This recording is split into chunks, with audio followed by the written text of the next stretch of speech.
Hello students. आज हम start करेंगे क्लास 12th जो है फिज़िक्स।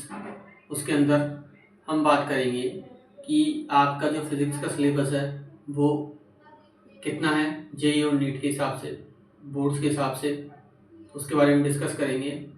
उसके बाद हम यहाँ से शुरुआत करेंगे चैप्टर्स की।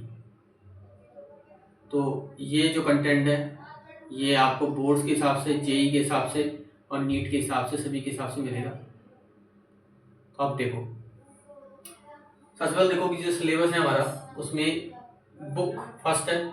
इसके अलावा आपके पास बुक सेकंड भी आएगी। दो बुक अपनी चलेगी फिजिक्स की, बुक फर्स्ट और बुक सेकंड। अब जो बुक फर्स्ट है आपकी, उसमें आपके पास करीबन ही मान के चलो कि 8 चैप्टर है। 1 2 3 4 5 6 7 8 8 चैप्टर्स हैं। अब इन 8 चैप्टर्स में देखो क्या है।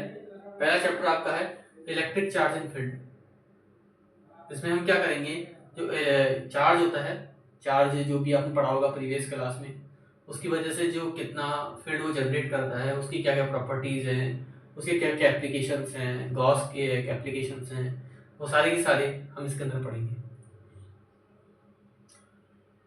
फिर उसके बाद में इलेक्ट्रिक पोटेंशियल एंड कैपेसिटेंस आएगा।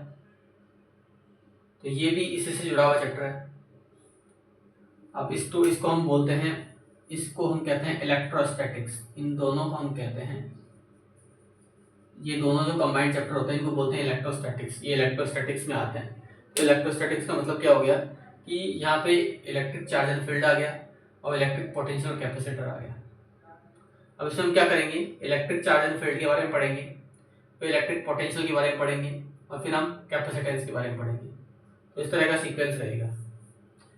इस चैप्टर में आपको क्लास 11 की बहुत सारी चीज़ें, जैसे मैकेनिक्स हो गया, वर्क एनर्जी पावर हो गई, ग्रेविटेशन हो गया, एसएचएम हो गया, ये जो 11th के कंसेप्ट है ये इन दो चैप्टर्स में लगेंगे। तो आपको वो दोनों चैप्टर, वो जो 11th के अंदर चैप्टर है उनका ध्यान रखना है। वो सारे के सारे बेसिक्स जो है वो यहाँ पे लगेंगे।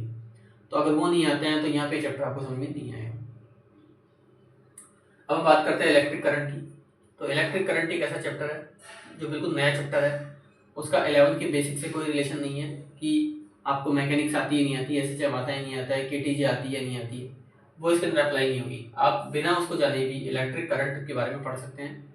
तो इलेक्ट्रिक करंट जो होगा वो हम इसके अंदर बात करेंगे। अब करंट दो तरह की होती है, एक तो एसी होती है, एक डीसी होती है। तो इलेक्ट्रिक करंट जो है वो एक तरह की डीसी करंट होगी। तो डीसी करंट के बारे में जब आप पढ़ेंगे, डायरेक्ट करंट के बारे में आप बात करेंगे, तो वहाँ पे इलेक्ट्रिक करंट के बारे में करेंगे। उसके बाद हम नेक्स्ट बात करते हैं magnetic effect of electric current और मैग्नेटिज्म एंड मैटर।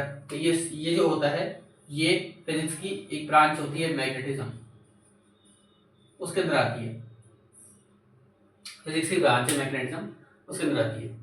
जहाँ पे हम जो भी, जैसे कोई करंट कैरिंग वायर होता है, आपने 10th क्लास में पढ़ा होगा, कोई भी करंट कैरिंग वायर है उससे करंट फ्लो होती है, तो कैसे उससे मैग्नेटिक फील्ड बनता है, कैसे उसका मैग्नेटिक इफेक्ट होता है, वो सारा का सारा आप इसके अंदर पढ़ोगे। उसके अलावा अर्थ का जो मैग्नेटिज्म है और वो किस तरह से जो अर्थ का पोल होता है नॉर्थ और साउथ वो शो करवाती है, वो सारा का सारा इसके अंदर पढ़ोगे। तो सारा का सारा मैग्नेटिज्म के अंदर आएगा। उसके बाद हम बात करें इलेक्ट्रोमैग्नेटिक इंडक्शन की।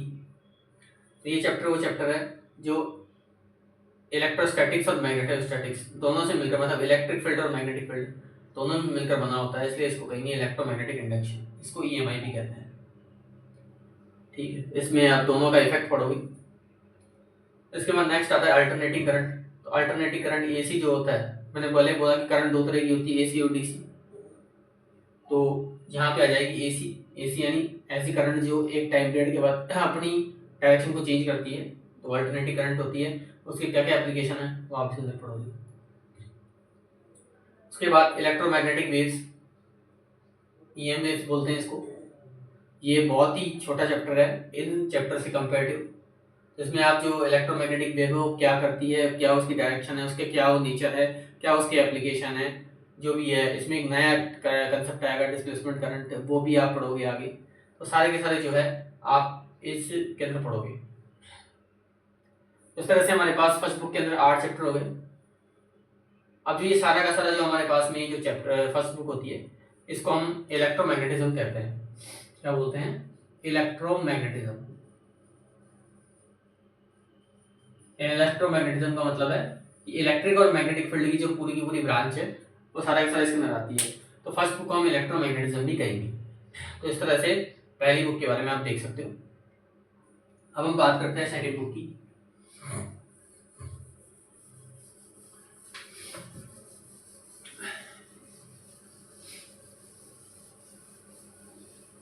तो देखो सेकंड बुक जो आपके पास होगी, सेकंड बुक की बात करूं तो सेकंड बुक के अंदर पहला तो आपके पास आ जाएगी रे ऑप्टिक्स, फिर आएगी वेव ऑप्टिक्स, फिर आएगी ड्यूअल नेचर ऑफ मैटर,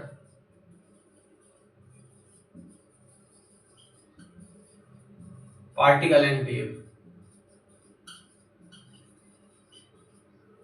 फिर आएगा एटम, फिर आएगा न्यूक्लियाई, नेक्स्ट है सेमीकंडक्टर,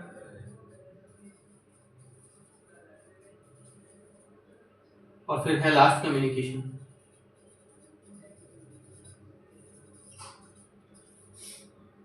अब देखो सेकंड बुक जो है वो उसका सिलेबस जो है वो उतना ज़्यादा वास्ट नहीं है जितना फर्स्ट बुक का है, और इसके अंदर जो चैप्टर हैं वो कम टाइम में हाई स्कोरिंग चैप्टर है, मतलब ऐसे चैप्टर हैं जो कम टाइम में आप हाई स्कोर कर सकते हो, अच्छा वेटेज रखते हैं और बहुत ही आसान है फर्स्ट बुक के कंपेरेटिव।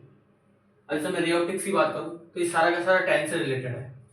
टेंथ में जो आपने पढ़ा था रिफ्लेक्शन पढ़ा था, रिफ्रैक्शन पढ़ा था, और उसके अलावा लेंस पढ़ा था, और रिफ्रैक्शन की वजह से कॉनकेव और कॉन्वेक्स के लिए जो वो था रिफ्रैक्टिव इंडेक्स था, सारा का सारा आप इस चैप्टर में पढ़ने वाले हैं। मतलब ये सारी की सारी आएगी रे ऑप्टिक्स में।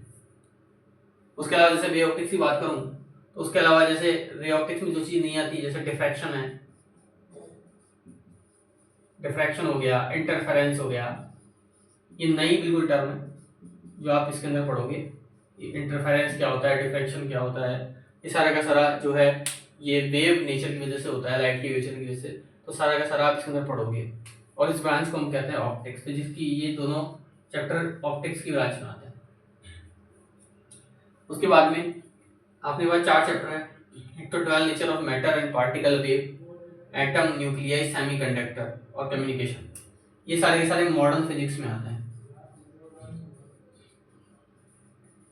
मॉडर्न फिजिक्स का मतलब हो गया ऐसी फिजिक्स जो लगातार बदलाव करती रहती है। जैसे आपने पिछली क्लासेस में पढ़ा होगा कि सबसे पहले एटम का मॉडल जे थॉमसन ने दिया था, फिर उसमें कमी आई तो उसको रदरफोर्ड ने दूर करा, फिर उसमें कमी आई तो उसको नील्स बोर ने दूर करा। तो ऐसे टाइम टू टाइम ये अपडेट होती रहती है। तो ये जो है ये सारी की सारी मॉडर्न फिजिक्स में आती है। मॉडर्न फिजिक्स जो है एक ऐसी फिजिक्स है जिसके अंदर आप लगातार चीज़ों को, कमी को दूर करते करते आगे बढ़ते जाओगे, और एक कम टाइम में हाई स्कोरिंग चैप्टर है। इसमें जैसे एटम की बात करो तो एटम के अंदर जो सेंटर में न्यूक्लियस होता है उसके अराउंड इलेक्ट्रॉन चक्कर लगाता है। तो इलेक्ट्रॉन चक्कर लगाता है तो कितनी वेलोसिटी से लगाता है, उसकी क्या रेडियस होती है, उसकी क्या एनर्जी होती है, ये सारा का सारा इसमें पढ़ोगे। नील्स बोर जो पढ़ा, नील्स बोर के बारे में जो कंट्रीब्यूशन था वो पढ़ोगे। न्यूक्लियस के अंदर जो न्यूक्लियस होता है वो न्यूट्रॉन और प्रोटॉन अगर न्यूक्लियस में रहते हैं तो किस तरह से वो रहते हैं कि एनर्जी बाइंड करके रखते हैं। दूसरी बात कि ये जो है इसका मास डिफेक्ट क्या होता है, कैसे इसके बारे में, मतलब पूरी की पूरी स्टडी आप करोगे। उसके अलावा जैसे सेमीकंडक्टर की बात करूँ तो बिल्कुल ये नया चैप्टर है, इसमें इसको इलेक्ट्रॉनिक डिवाइसेस भी कहते हैं। ये सेमीकंडक्टर कैसे काम करता है, क्या होता है, डेली लाइफ में इसके क्या यूज़ है, कैसे इंस्ट्रूमेंट काम आते हैं, कितने तरह के होते हैं, सारा का सारा पढ़ोगे। अब इसमें एक आता था ट्रांजिस्टर नाम से एक टॉपिक आता था। ट्रांजिस्टर नाम का टॉपिक एनसीईआरटी के सिलेबस से हटा दिया गया है, लेकिन जेईई और नीट में ही आता है, तो आप इसको जेईई और नीट में पढ़ेंगे। उसके अलावा जैसे मैं बात करूँ कम्युनिकेशन सिस्टम की, तो ये भी बोर्ड क्लास से हटा दिया, लेकिन जेईई और नीट में है, तो उसमें भी आप पढ़ोगे कैसे इंस्ट्रूमेंट कम्युनिकेट करते हैं, कैसे काम करते हैं, सारा का सारा इसमें पढ़ोगे। तो इस तरह से ये हमारी सेकंड बुक है, और पहली बुक के बारे में मैंने आपको बता ही दिया। तो ऐसे हमारी फिजिक्स में 2 बुक चलेगी, और ये आपका सिलेबस था, आप इस तरह से आगे पढ़ें। अब हम इसके बाद जो स्टार्ट करेंगे, फर्स्ट चैप्टर स्टार्ट करेंगे इलेक्ट्रिक चार्ज एंड फील्ड वाला। ठीक है, ओके।